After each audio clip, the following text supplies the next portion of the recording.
Imagine waking up one day and realizing that the version of you everyone seems to like is the version of you that is slowly disappearing.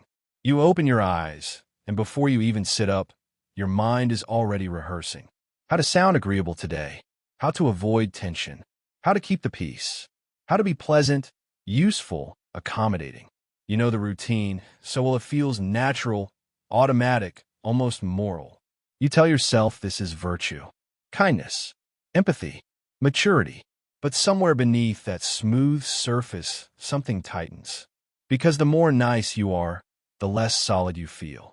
You say yes when you want to say no. You smile when something inside you recoils. You swallow resentment and call it understanding.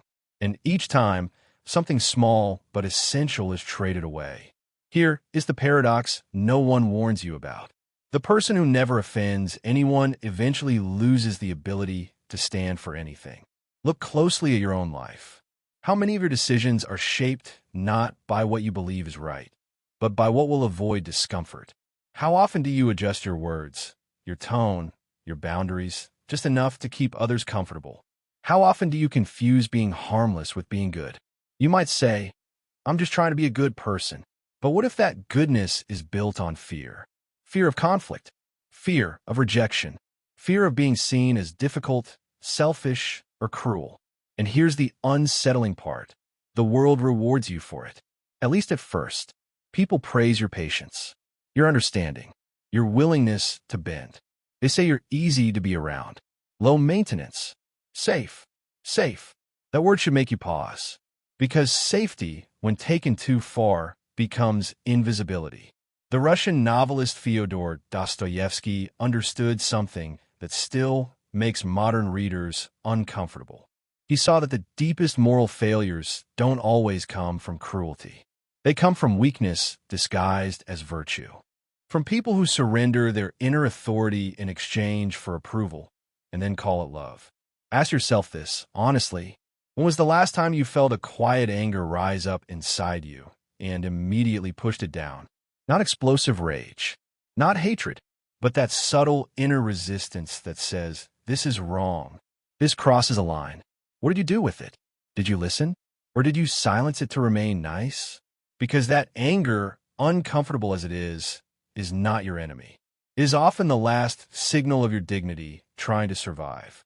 Dostoevsky believed that when people deny this part of themselves, it doesn't disappear. It mutates. It turns inward. It becomes guilt, anxiety, self-contempt, or it leaks out sideways. Passive aggression, quiet sabotage, sudden emotional explosions that seem to come from nowhere. You tell yourself you're patient, but patience without truth is just delayed resentment. You tell yourself you're forgiving, but forgiveness without confrontation is often self-betrayal. And slowly a strange thing happens. You begin to feel hollow, unclear, divided, as if there is a gap between who you are and who you perform as. You start losing respect for yourself, even if you can't explain why. Here's the contradiction that should stop you cold. A person who is incapable of being dangerous is also incapable of being good. Because goodness is not the absence of darkness. It is the capacity to confront it, first within yourself, then in the world. Dostoevsky wrote about characters who were obsessively moral, endlessly self-sacrificing, desperately eager to be pure. And he showed how this obsession often led them into quiet cruelty. Not because they wanted to harm others, but because they refused to acknowledge their own will, their own power, their own capacity to say no. When you suppress your strength, it doesn't make you kind. It makes you compliant. And compliance is not love. It is fear wearing a moral mask. So here's the question that most people avoid their entire lives. Are you being nice because you are genuinely choosing goodness? Or because you're afraid of what might happen if you stopped? What if your constant agreeableness is not a sign of moral superiority, but a sign that you don't trust yourself with power? What if the part of you that you've labeled as too much, too intense, or too selfish is actually the part that knows the truth? Because Dostoevsky's darkest insight was not that humans are evil. It was that humans who refuse to confront their inner darkness often become something worse. People who harm themselves and others in the name of virtue. And once you see that, you can't unsee it. The question is no longer, how do I stay good? It becomes something far more dangerous. What have I sacrificed in order to be nice? And who have I become because of it? That question doesn't end here. It opens a door. And behind it lies a much deeper problem. One rooted in psychology, morality, and the terrifying freedom of being responsible for who you are. If being nice were merely a personality trait, it wouldn't carry this much psychological weight. The unease you feel, the quiet exhaustion, the vague resentment, the sense that you're performing yourself rather than inhabiting yourself, points to something deeper. Niceness, when it hardens into identity, is not just behavior, it is a strategy. And strategies are born from fear. The hidden problem begins early. You learn, sometimes gently, sometimes brutally, that approval keeps you safe, that harmony is rewarded, that anger, disagreement, and refusal invite consequences. So you adapt. You smooth your edges. You learn to anticipate the emotional weather of others and adjust yourself accordingly. You call this empathy, and sometimes it is. But over time, something subtle happens. Empathy slides into self-erasure. Psychology has a name for this pattern. It's not kindness. It's appeasement. Appeasement is not about caring for others. It's about preventing threat. The threat might be external, conflict, rejection, punishment, or internal. The terror of being seen as bad, selfish, or unlovable. Either way, the nervous system learns a rule. Don't assert. Don't provoke. Don't stand out. And that rule doesn't disappear when you grow up. It matures. It becomes moralized. You don't say, I'm afraid to say no. You say, I'm being understanding. You don't say, I'm angry. You say, I'm being patient. You don't say, this feels wrong. You say, it's not a big deal.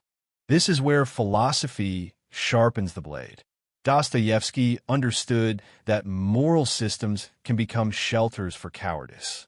Not intentional cowardice, but unconscious avoidance. He saw how people use goodness as a refuge from responsibility. Because responsibility is terrifying. It means admitting that you have power. And power means the capacity to hurt, to disrupt, to destroy illusions, including your own. Carl Jung later articulated this more clinically. He argued that whatever you refuse to acknowledge in yourself does not vanish. It becomes your shadow. The shadow is not evil. It is everything you've disowned in order to remain acceptable. Anger, desire, ambition, aggression, the will to say no. When these forces are denied, they don't die. They go underground. This is why the nicest people often carry the heaviest psychological burdens. Chronic guilt, anxiety without a clear source, depression that doesn't respond to gratitude or positive thinking, a persistent sense of falseness. They're split, divided between who they are and who they allow themselves to be. Nietzsche saw this division as a cultural illness. He argued that when strength is condemned and weakness is praised, morality turns against life itself. People begin to equate goodness with harmlessness. They confuse humility with self-contempt. They elevate self-sacrifice while quietly despising those who take up space. The result is not a moral society, but a resentful one. Because here's the truth that niceness tries to bury. Resentment is born when desire is denied expression. When you repeatedly override your own boundaries in the name of virtue, your psyche keeps score. You may not consciously hate the people you appease, but something in you records every betrayal, and it waits. Dostoevsky's characters often suffer from this exact tension. They are tormented not because they are cruel, but because they are divided. They want to be pure, selfless, morally spotless. Yet they seethe with unacknowledged will. They want to be chosen, respected, feared, loved, not as ornaments, but as forces. So they turn that will inward. They punish themselves. They spiral into shame, or they erupt in moments that feel inexplicable to everyone around them. Modern psychology would call this repression. Existential philosophy would call it inauthenticity. But at its core, It is a refusal to accept a disturbing fact about being human. You are not only capable of good, you are capable of harm. And that capacity is not optional. To deny it is to deny your agency. To deny your agency is to deny your freedom. And to deny your freedom is to live as a moral child, well-behaved, obedient, and secretly furious. Jean-Paul Sartre argued that we are condemned to be free, not blessed, condemned, because freedom means you cannot hide behind roles forever. At some point, you must answer for who you are choosing to be. Niceness becomes a problem when it becomes a hiding place, when it allows you to avoid that answer. Arthur Schopenhauer, more pessimistic but no less precise, believed that human suffering arises from the conflict between will and restraint. When the will is crushed too completely, life itself feels like a burden, not because it is painful, but because it is unreal. And Viktor Frankl, writing from the edge of human endurance, warned that meaning cannot be found in comfort alone. It emerges from responsibility, from choosing how you respond, even when that response is costly. This is the root of the problem. Niceness promises safety, but it robs you of meaning. It keeps you liked but not respected, included but not known, protected but not alive. And the cost is not immediately visible. It accumulates quietly, in the form of lost opportunities, muted relationships, creative paralysis, moral confusion. You begin to feel that life is happening around you, not through you. Yet even now, the mind resists. It whispers, "Isn't the alternative cruelty? Isn't this just an excuse to be selfish?" That fear is the final defense of the problem itself. Because the choice is not between being nice and being cruel. It is between being unconscious and being responsible. And the consequences of avoiding that responsibility, personally and collectively, are far darker than most people realize. That darkness doesn't announce itself. It seeps. And once you recognize it, you start seeing its fingerprints everywhere, in relationships, institutions, culture, even in the quiet despair people can't quite name. That's where this leads next. The most dangerous outcomes of being nice are not dramatic. They don't explode. They don't announce themselves with catastrophe. They arrive quietly, disguised as normal life. You wake up one day and realize you are tired in a way sleep doesn't fix. Not burned out from effort, but hollowed out from restraint. You've done everything right, been polite, considerate, self-controlled, and yet something inside you feels stalled, as if your life has been paused without your consent. This is what happens when suppression becomes a lifestyle. When you repeatedly choose peace over truth, harmony over honesty, comfort over confrontation, your inner world begins to shrink. Not because you lack depth, but because depth requires tension, and you've been trained to dissolve tension the moment it appears. Psychologically, this creates a fracture in attention. Part of you monitors the room. How am I being perceived? Am I upsetting anyone? Is this okay? Another part of you goes quiet. The part that feels. The part that wants. The part that knows when something is wrong. Over time, you stop trusting that second voice. And when you stop trusting yourself, life becomes strangely unreal. Cognitive science shows that suppressed emotion doesn't disappear. It consumes mental resources. It creates background noise, a low-level vigilance that never shuts off.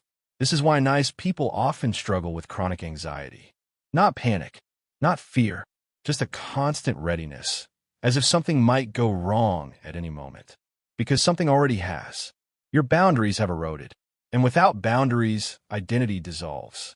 You start saying, "I don't mind," when you do. You start saying, "It's fine," when it isn't. You start confusing adaptability with authenticity. This confusion leaks into relationships. People don't actually feel closer to you. They feel comfortable around you. And comfort is not intimacy. Intimacy requires friction. It requires the risk of disagreement, disappointment, rupture. When you remove those risks, relationships become shallow without appearing broken. Others may like you, but they don't quite see you. They rely on you, but they don't fully respect you. They take up space while you quietly make less of yourself.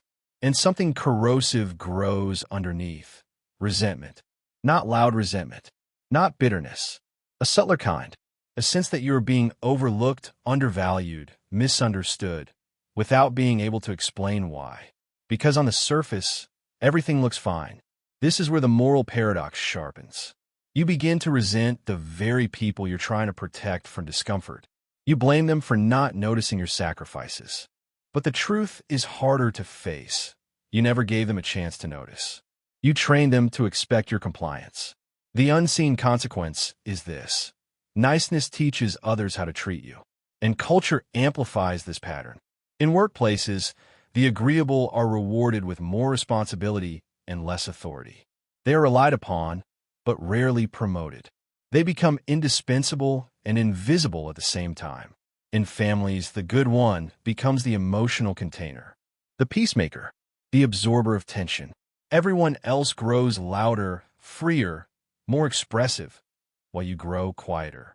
In society, moral language is used to silence force, to label assertion as aggression, to shame anger without understanding it. The result is a population that is outwardly polite and inwardly furious, constantly scanning for permission to exist fully. Neurologically, this creates learned helplessness. When you repeatedly inhibit action in the face of inner signals, anger, fear, desire, the brain learns that those signals are useless. Motivation collapses. Drive fades. You begin to feel passive, unmotivated, disconnected from purpose. This is why so many nice people struggle to know what they want. Wanting feels dangerous. Wanting implies willingness to disrupt. Wanting implies the possibility of refusal. So desire itself becomes suspect. And when desire is numbed, meaning disappears. This doesn't always look like sadness. Often it looks like distraction, like overthinking, like numb scrolling, like comfort seeking, like a life filled with small pleasures and no deep satisfactions. You tell yourself you're grateful, but gratitude becomes a way to avoid asking harder questions. Is this life actually mine? Or am I living inside a role I learned to perform? On a collective level, the consequences are even more unsettling. When large numbers of people are trained to suppress their will in the name of goodness, power doesn't disappear. It concentrates. It moves upward toward those willing to assert, decide, disrupt. Meanwhile, the good majority moralizes from the sidelines, resentful but compliant. This creates a split culture, outspoken dominance on one side, silent moral superiority on the other. Neither produces wisdom. Neither produces responsibility. Dostoevsky feared this outcome deeply. He saw that societies collapse not only from tyranny, but from the refusal of ordinary people to claim their moral agency. When individuals outsource responsibility to rules, roles, or ideals of niceness, they become easy to manipulate, precisely because they believe they are virtuous. The scariest consequence is not personal unhappiness. It is moral confusion. You stop knowing when to resist.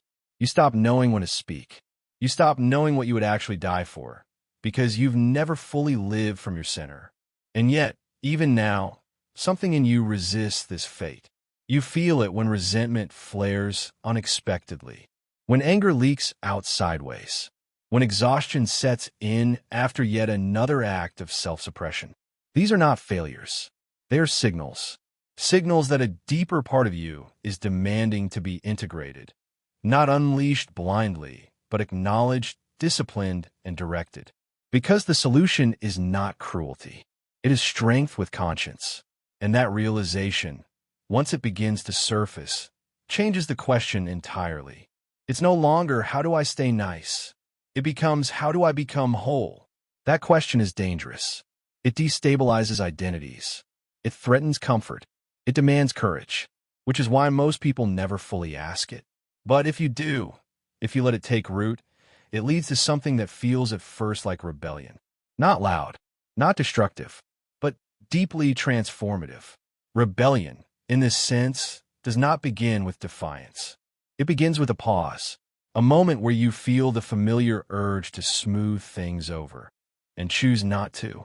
A moment where your body tightens, Your throat closes, your mind prepares the old script of accommodation, and you stop. Not to explode, not to dominate, but to listen to yourself.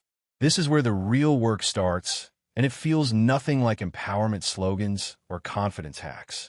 It feels awkward, heavy, risky, because you're no longer hiding behind virtue. You're standing naked in your own will.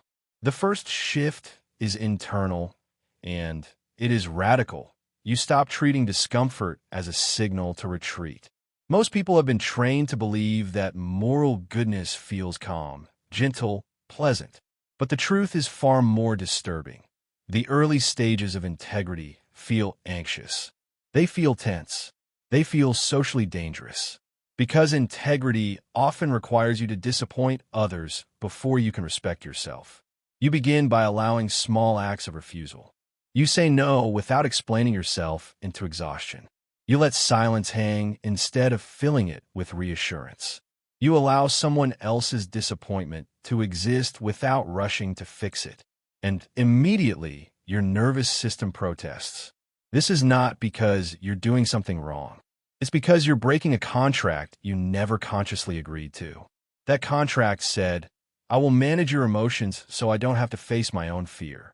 Breaking it feels like betrayal until you realize who you were betraying all along.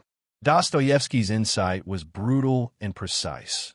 Moral growth requires the courage to confront one's capacity for harm, not to indulge it, but to take responsibility for it. A person who believes they are incapable of cruelty is not virtuous. They are unconscious. So the rebellion is not about becoming aggressive. It's about becoming dangerous in a disciplined way. Carl Jung described this as integrating the shadow, not acting it out, but bringing it into awareness. The moment you acknowledge, I could hurt you if I wanted to, something shifts. You no longer need to prove your goodness. You can choose it. Choice is the key word. When you are nice by compulsion, you are not choosing goodness. You are avoiding conflict. When you are capable of firmness, anger, refusal, and still choose restraint, that restraint has moral weight. This is where boundaries emerge, not as walls, but as contours of self-respect. You begin to notice something strange. The world does not collapse when you assert yourself. Some people push back. Some withdraw. Some reveal that they were benefiting from your silence. Let them. That revelation is not a loss. It is information. You are no longer optimizing for universal approval. You are optimizing for coherence. This rebellion also demands a new relationship with guilt. Previously, guilt kept you compliant. It flared whenever you asserted a need, set a boundary, or expressed anger. Now, you learn to interrogate it. Is this guilt telling me I've done something wrong? Or is it simply the echo of old conditioning? Many people mistake emotional discomfort for moral failure. The rebellion dismantles that confusion. You learn that being good does not mean being painless. Nietzsche warned that a morality that denies vitality eventually turns poisonous. He argued that life requires tension, assertion, hierarchy, not domination of others, but clarity of self. When everyone flattens themselves to avoid conflict, life becomes sterile. So you begin to tolerate tension. You allow conversations to be unfinished. You let disagreement breathe. You resist the urge to rescue others from their reactions.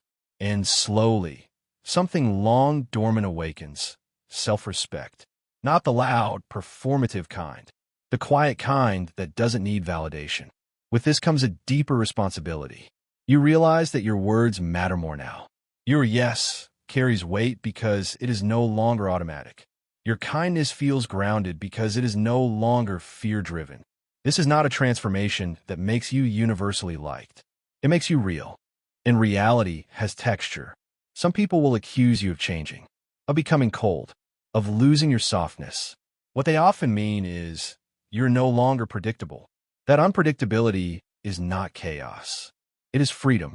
The rebellion also reshapes how you understand love. Love is not endless accommodation. It is not self-erasure. It is not moral exhaustion. Love, at its core, requires two intact selves. Without boundaries, there is no meeting, only merging. And merging is comfortable, but it is not intimate. Intimacy requires difference.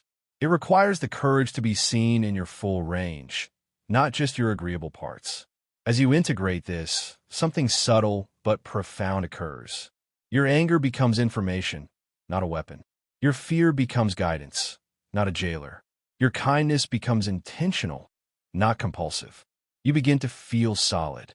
This solidity does not eliminate suffering. It gives suffering meaning. You're no longer suffering because you are suppressing yourself. You are suffering because life demands something of you, and you are answering. That distinction changes everything. You stop asking, how do I avoid being bad? You start asking, what is my responsibility here? And responsibility, as Viktor Frankl understood, is the foundation of meaning.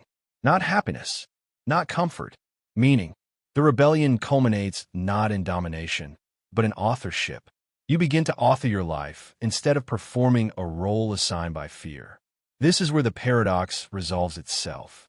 You don't become less kind. You become capable of kindness. And capability is the difference between virtue and habit. Still, this is not the end. Because once you reclaim your strength, you are confronted with an even more unsettling realization. One that reframes everything you thought morality was about. A realization that forces you to ask a final question. If goodness requires strength, and strength requires confronting your darkness, then what is morality actually asking of you? That answer is not comforting, but it is freeing. At some point, if you stay with this path long enough, you arrive at a realization that does not feel like triumph. It feels like clarity, not the sharp, exhilarating kind, the quiet kind, the kind that settles into your bones and rearranges how you see everything that came before. You realize that morality was never about being nice. It was never about being harmless, never about being agreeable, never about being liked. Those were shortcuts, survival strategies, ways to stay safe in a world where approval felt necessary for belonging. The truth Dostoevsky was circling, sometimes painfully, sometimes mercilessly, is this. Goodness is not the absence of evil. Goodness is the disciplined integration of it. You were never meant to erase your anger. You were meant to understand it.